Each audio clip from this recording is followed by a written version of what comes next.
آپ دیکھ رہے ہیں کرائم ڈاؤن نیوز HD حافظ آباد سے ہمارے رپورٹر مبشر حسین بھٹی کی رپورٹ کے مطابق بے نظیر انکم سپورٹ پروگرام حافظ آباد میں شفافیت کی پالیسی پر مفاد پرست عناصر کا حملہ، زیرو ٹالرنس کے خلاف منظم مزاحمت یا کرپشن کی راہ ہموار کرنے کی کوشش۔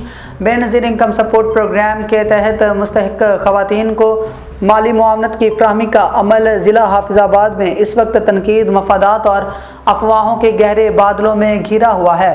معاملے کی تہہ تک جانے پر انکشاف ہوا کہ اس تنازع کے 3 واضح فریق ہیں: ضلعی بے نظیر انکم سپورٹ پروگرام انتظامیہ، فرنچائزی ایجنٹس اور چند مخصوص صحافی۔ ڈپٹی ڈائریکٹر ملک مظہر عباس نے عہدہ سنبھالتے ہی کٹوتی اور بدعنوانی کے خاتمے کے لیے زیرو ٹالرنس پالیسی نافذ کی، جس کے تحت درجنوں شکایات پر فوری کارروائی کی گئی اور متعلقہ ڈیوائسز بند کر دی گئی۔ اس سختی سے وہ ایجنٹس متاثر ہوئے جو مستحقین کی قسطوں سے ناجائز کٹوتی کیا کرتے تھے۔ متعدد ایجنٹس نے اس پالیسی کے رد عمل میں کام کر دیا، جس سے ٹرانزیکشن کا عمل وقتی طور پر سست ضرور ہوا لیکن شفافیت میں نمایاں اضافہ ہوا۔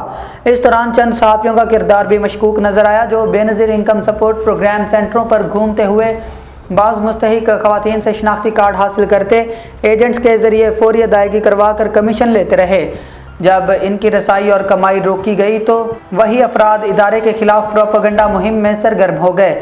ذرائع کے مطابق بعض خواتین کو بیانات تبدیل کرنے پر مجبور کیا گیا اور بے نظیر انکم سپورٹ پروگرام افسران کے خلاف جھوٹے الزامات لگانے کی کوششیں کی گئی۔ ڈپٹی ڈائریکٹر ملک مظہر عباس نے واضح کیا کہ مستحقین کا حق بلا کٹوتی عزت و احترام سے پہنچانا ہمارا فرض ہے اور کوئی طاقت ہمیں اس مقصد سے روک نہیں سکتی۔